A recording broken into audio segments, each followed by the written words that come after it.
Oh welcome to food ഇൻഷി. ഞാനിത് ഇവിടെ കുറച്ച് ബീഫും കുറച്ച് കപ്പയും എടുത്ത് വെച്ചിട്ടുണ്ട്. അപ്പോൾ ഈ കപ്പ ഒന്ന് വേവിപ്പിച്ചിട്ട് ഒരു വേവിപ്പിച്ചെടുക്കുക. എന്നിട്ട് ഈ ബീഫ് കറി വെച്ചിട്ട് ഈ കപ്പയിൽ ഒഴിച്ച് വെക്കുക. കപ്പ ബിരിയാണി പറയും, അല്ലെങ്കിൽ ബീഫും കപ്പയും എന്ന് പറയാം നമുക്ക്. അതാദ്യം ഈ കപ്പനെ ഒന്ന് വാഷിച്ചിട്ട്, ഇതാണ് കപ്പ എന്ന് പറയുന്നത്. എന്താ ഇത് തോലെത്തിയിട്ടെടുക്കണം. കപ്പയ്ക്ക് പല പേരും പറയട്ടോ, പല സ്ഥലങ്ങളിലും പല പേരും പറയും. നമുക്ക് കപ്പ എന്ന് പറഞ്ഞു നോക്കാം. നമുക്കിനി ഇതിനെ വേവിപ്പിച്ചെടുക്കാം. തോലൊക്കെ കളയാനുണ്ട്. ബീഫ് കറി വെച്ചിട്ടെടുക്കാം. ആദ്യം നമ്മൾ ബീഫിലേക്കുള്ള മസാല ഒക്കെ വെച്ചിട്ട് ബീഫ് നമുക്ക് കുഴച്ചെടുക്കാം. നല്ലോണം മസാലയൊക്കെ ഇട്ടിട്ട് ഇത് ബീഫ് വെച്ചിട്ടുണ്ട്. സവാള,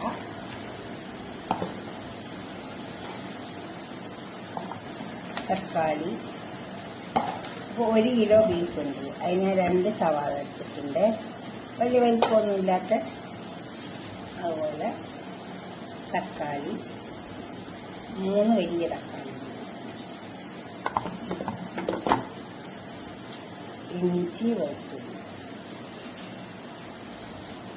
അതിലേക്കുള്ള മസാല, മഞ്ഞൾ പൊടി 1 ടേബിൾ സ്പൂൺ തന്നെ ഇട്ടിട്ടുണ്ട്. ഉപ്പ് ആവശ്യം പോലെ ഇട്ട് കൊടുത്താൽ മതി. പെരിഞ്ചീരകത്തിൻ്റെ പൊടി 2 ടീസ്പൂൺ, കുരുമുളകിൻ്റെ പൊടി 2 ടീസ്പൂണ്,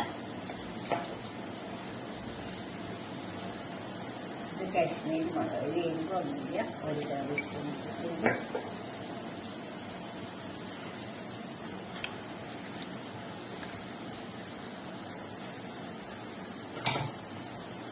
നന്നായി കുഴച്ചെടുക്കണം, അപ്പോഴാണ് ഇതിന് ടേസ്റ്റ് ഉണ്ടാവുള്ളൂ. അപ്പോൾ ഈ കുഴയിൽ തന്നെ ഇറച്ചി നന്നായി കുഴക്കുമ്പോൾ എല്ലാവരും പറയും ആ കുഴയിൽ ഇങ്ങനെ നന്നായി എല്ലാം പിടിച്ചു കിട്ടും. അപ്പോഴാണ് ഇറച്ചി ടേസ്റ്റ്.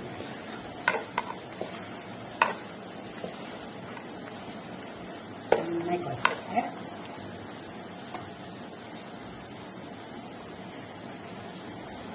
മസാല കുഴച്ച് വെച്ച് ഇതിലേക്ക് ചേർക്കാം.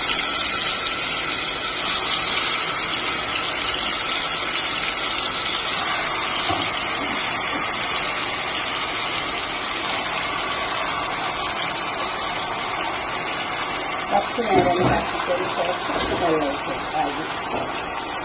ഇത് വരണം. കുറച്ച് നേരം അടുപ്പത്ത് കഴിഞ്ഞിട്ട് ഒന്ന് മൊഴിഞ്ഞിട്ട് എന്നിട്ടേ വെള്ളം ഒഴിച്ചെടുക്കാം. പിന്നെ കപ്പ കുഴിഞ്ഞ വെച്ചിട്ടുണ്ട്. ഇത് വെന്തതിൻ്റെ ശേഷം ഈ വെള്ളം ഊറ്റിക്കളയണം. അതൊക്കെ ഉച്ചതിൻ്റെ മസാലൻ്റെ പച്ചമണൊക്കെ പോയി മുരിഞ്ഞിട്ട് കുറച്ച് വെള്ളം വെച്ചിട്ടാണ്. ഇത് വെള്ളം അതിന് കിട്ടണം. എന്നിട്ട് ഞാൻ പൊഴിച്ചു കൊടുത്ത കുറച്ച് ചൂട് വെള്ളമാണ്. ഇനി നമുക്ക് തന്നെ ലോക്ക് ചെയ്ത് വെക്കാം. എന്നിട്ട് വേറെ കുക്കർ ലോക്ക് ചെയ്യാം. എന്നിട്ട് ഒരു പാത്രം അടുപ്പത്ത് വെച്ചിട്ടുണ്ട്. അതിലേക്ക് നമുക്ക് കുറച്ച് ചെറിയ ഉള്ളി ഇട്ട് വെക്കാം.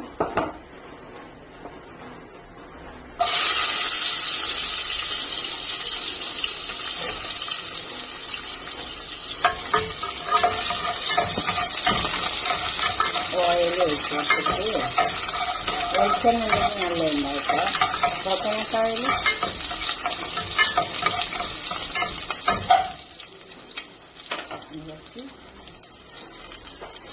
കുറച്ച് വെളുത്തുള്ളി, കറിവേപ്പില,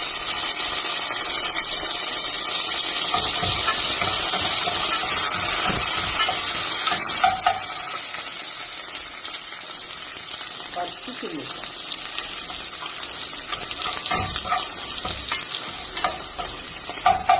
ഇതൊക്കെ മുക്കുക. നമ്മൾ കപ്പ ഇതൊക്കെ പരുവുണ്ട്. കുറച്ച് തേങ്ങ കൊടുക്കാറുണ്ട്.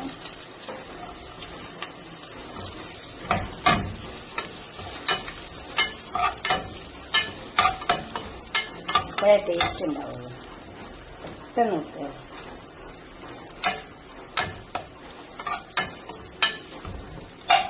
ഇനി കപ്പ കൊടുക്കാം. അതിൽ കണക്കാക്കി കൊടുക്കാം.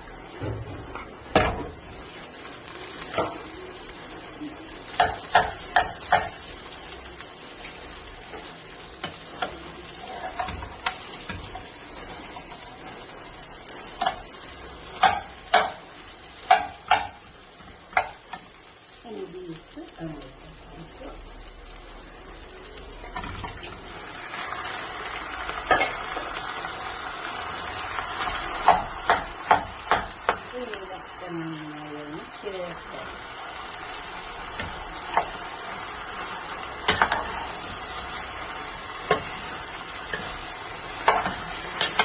നമ്മുടെ കപ്പ ബിരിയാണി റെഡിയായി.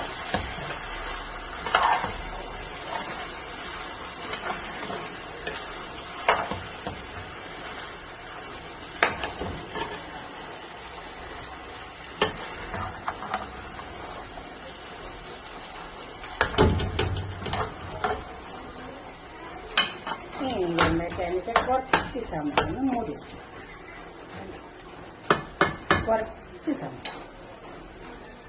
ഇതൊക്കെ ഈ മസാലയൊക്കെ ഒന്ന് പിടിച്ചോട്ടെ. കപ്പയിൽ മൂടി വെച്ചെടുത്താൽ മതിയെ. ക്ലോസ് ചെയ്യും. ഈ കപ്പ ബിരിയാണി നമുക്ക് ഒരു പാത്രത്തിലേക്ക് മാറ്റാം. നല്ല ചൂടുള്ള കപ്പ ബിരിയാണി നല്ല ടേസ്റ്റ് ഉണ്ടാവും കേട്ടോ. എല്ലാവരും ഒന്ന് ഉണ്ടാക്കി നോക്കിയിട്ട് അഭിപ്രായം നിർദ്ദേശമൊക്കെ കമൻറ്റ് ബോക്സിൽ അറിയില്ല. അതുപോലെ തന്നെ ലൈക്ക് ചെയ്യണം. ഇഷ്ടപ്പെടും ലൈക്ക് ചെയ്യുക, സബ്സ്ക്രൈബ് ചാനലൊക്കെ ചെയ്യുക, ഷെയർ ചെയ്ത് കൊടുക്കുക. ഇതേപോലെ ഉണ്ടാക്കിയാൽ മതി. നല്ല കപ്പ കിട്ടിയിട്ട്. ഓക്കെ, അടുത്തൊരു വീഡിയോ നമുക്ക് പിന്നെ കാണാം. ബൈ.